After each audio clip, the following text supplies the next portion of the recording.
नमस्कार, international recce and Lama फेरा की ओर से मैं हूँ स्पिरिचुअल कोच उषा। आप सभी का स्वागत करती हूँ। हमारे इंस्टीट्यूट में बहुत सारे कोर्सेज करवाए जाते हैं स्पिरिचुअल से रिलेटेड। तो इसमें से रेकी होती है, लामा फेरा हीलिंग होती है, पितृदोष हीलिंग होती है। तो इन हीलिंग्स में ज्यादातर क्या होता है कि प्रेत आत्माएं आ जाती हैं।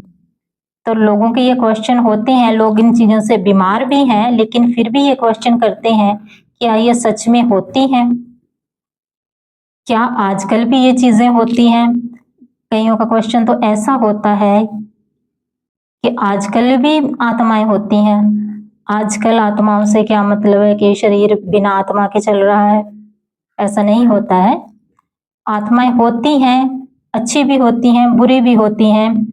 मेरा जो 15 साल का एक्सपीरियंस है, मैं उसी के बेस पे आपको बता रही हूँ, क्योंकि मेरे डेली की हीलिंग में ये चीजें होती हैं, मुझे देखने को मिल जाती हैं ये चीजें। क्योंकि जब मैं पितरों की हीलिंग करती हूँ तो इसमें तो बुलाए ही प्रेत आत्माएं जाती हैं, क्योंकि जो आत्माएं प्रेत बन चुकी हैं उनको हील किया जाता है, उनको बुलाया जाता है। तो ओशो से भी यही क्वेश्चन किया गया था गीता दर्शन में कि क्या प्रेत आत्माएं होती हैं या किसी दूसरे शरीर में प्रवेश कर सकती हैं। तो ओशो की ये बात से मैं बिल्कुल सहमत हूँ। और मैंने उनको जब सुना तो मैंने ये चीज रिलेट की कि जो भी ओशो ने कहा है वो बहुत अच्छे से व्याख्या की है, क्योंकि उतने अच्छे से व्याख्या मैं नहीं कर पाऊंगी। चाहे मेरा दिल्ली का एक्सपीरियंस है लेकिन व्याख्या उतनी अच्छी नहीं कर पाऊंगी जितनी ओशो ने की है। तो ओशो के शब्दों को थोड़ा बीच में लेकर उस चीज को बताना चाहूंगी, क्योंकि पूरा मैं नहीं बता पाऊंगी उनके बारे में, क्योंकि उनके जैसा आज तक कोई नहीं बोल पाया। तो गलती होगी तो मैं पहले ही माफी मांग लेती हूँ, क्योंकि जो ओशो के फॉलोअर्स होंगे तो उनको लगेगा कि वैसी बात नहीं है, तो मैं पहले ही कह देती हूँ कि वैसी बात नहीं है। ओशो से ये क्वेश्चन किया गया था कि क्या आत्माएं होती हैं या किसी के शरीर में प्रवेश कर सकती हैं। तो ओशो ने कहा था कि जी हाँ, होती हैं और दूसरे के शरीर में प्रवेश करती हैं। जब जन्म होता है आत्मा सूक्ष्म शरीर के साथ जन्म होता है, तो जैसा सूक्ष्म शरीर होगा उसको वैसे ही आगे यात्रा उसकी शुरू होगी, उसको वैसा ही शरीर मिलेगा। ओशो ने कहा था कि 4 तरह के लोग होते हैं, एक बहुत अच्छे, एक बहुत बुरे, एक कभी बहुत अच्छे कभी बहुत बुरे, और कब कुछ होते हैं अच्छे बुरे मिले जुले से, ना बहुत अच्छे ना बहुत बुरे, मिली जुले से लाइफ। तो जो बहुत अच्छे ना बहुत बुरे मिले जुले से लोग होते हैं उनको जन्म बहुत जल्दी मिल जाता है, क्योंकि उनके लिए प्रकृति को कुछ ज्यादा करना नहीं पड़ता। क्योंकि जितनी ज्यादा अच्छी उच्च आत्मा होगी, जितनी ज्यादा बुरी आत्मा होगी, इन दोनों के लिए प्रकृति को एक माहौल तैयार करना पड़ता है, वैसी स्थितियां बनानी पड़ती हैं, बड़े लेवल पे करनी पड़ती हैं।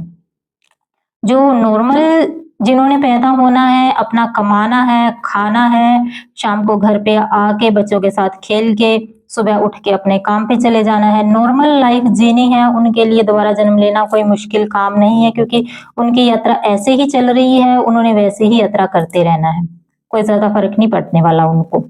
लेकिन जो बहुत बुरी आत्मा होगी वो भी रुक जाएगी, और जो बहुत अच्छी आत्मा होगी वो भी रुक जाएगी। बुरी आत्मा होगी वो प्रेत योनि में चली जाएगी या किसी जिन योनि में चली जाएगी, अलग अलग धर्मों में अलग अलग नामों से बुलाया जाता है, उस योनि में चली जाएगी। जो अच्छी आत्माएं होंगी वो पीर होंगे, पैगंबर होंगे, एंजल्स होंगे, वो अपने अच्छे काम करते रहेंगे, बिना शरीर के भी करते रहेंगे।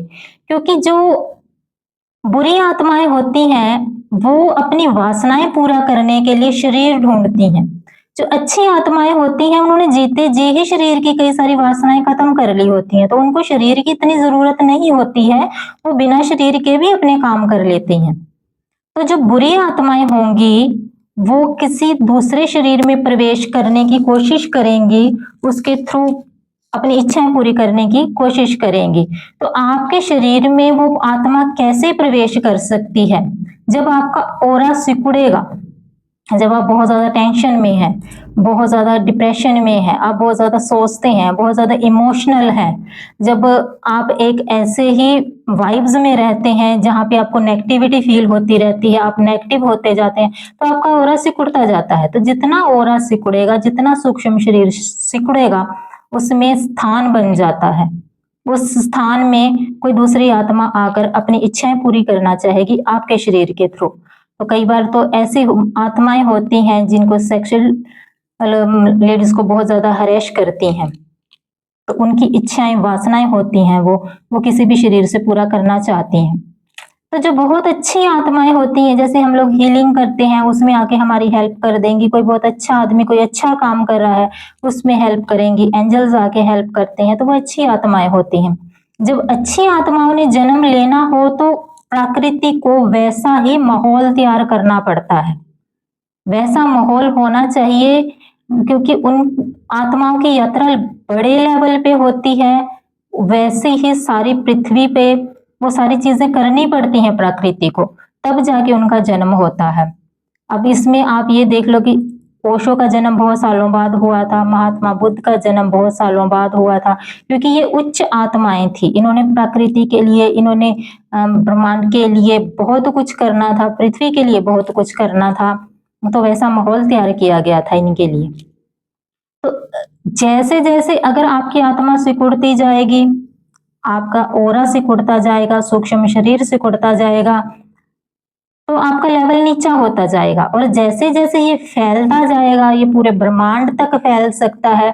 और ब्रह्मांड तक फैलने का मतलब है कि आप अपने अंदर ब्रह्मांड को देख सकते हैं, आप ब्रह्मांड और आप एक हो जाते हैं, तब अहम ब्रह्मास्मि हो जाते हैं तब। तो इस तरह से ये आत्मा की यात्रा होती है। आत्मा कहाँ तक पहुंच के अपनी यात्रा को कहाँ ले जाए, ये होता है। इस तरह से कोई प्रेत बन जाता है, कोई एंजल बन जाता है, आत्मा की अपनी एक यात्रा है। अगर आपको वीडियो अच्छा लगे, थैंक यू। नहीं अच्छा लगे तो भी अपनी राय दे देना कि आपको क्या लगता है, क्योंकि सबके अपने